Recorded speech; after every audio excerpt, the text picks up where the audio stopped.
Hey guys, it's Melissa.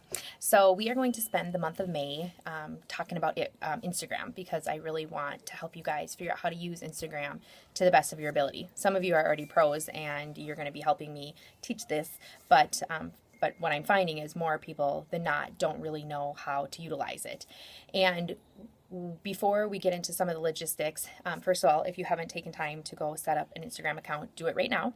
And if your Instagram name has It Works in it, I highly, highly recommend, or something about wraps or something about It Works, I highly recommend that you change it to something that represents you as a whole instead of just your company.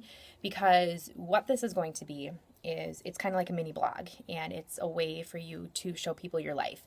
Now, I can hear a lot of you being like, I do not have an exciting life. I don't have much to share. And to be honest, I totally get that. I don't have a very exciting life. I am home with my 6 children, or one is at school most of the time. But I don't do much. But I have thoughts, and it's a way for me to communicate funny things that are happening in my day, or serious things, or it's a great place for me to ask for prayer.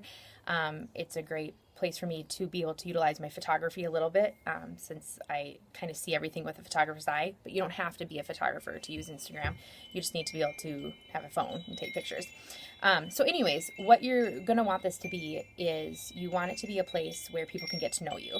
So whatever your Instagram name is and your profile, it's going to be about you as a person. So like mine is called He Made Me Free. For those of you who know me well, you will understand that. For those of you who don't, it's God has just spent a lot of time in the last many years freeing me from a lot of things that I have kind of been in bondage to. And so that's like my wrist says, I am free. And so that's something that's really important to me.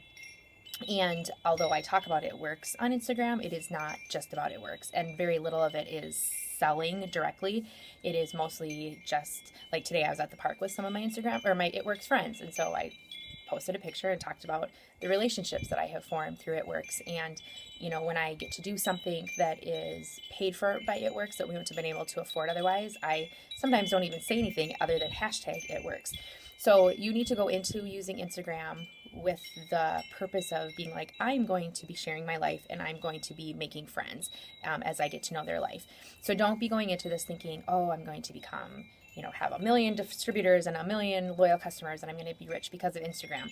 It's just an amazing network marketing tool. No, networking tool. That's the word I'm looking for.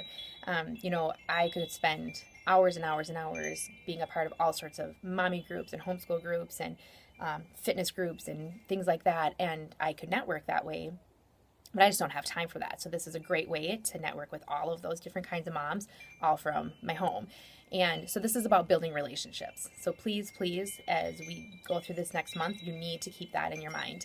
That this is not about getting a huge following right away. This is about meeting people and building trust with them. I don't care if you have 50 followers or if you have 1,000 followers. If you have 50 followers and they trust you, they're going to want to hear from you. If you have 1,000 followers and nobody trusts you and you haven't built a relationship and you haven't taken any time to talk to them or to respond or comment on their stuff, you're better off having the 50 followers.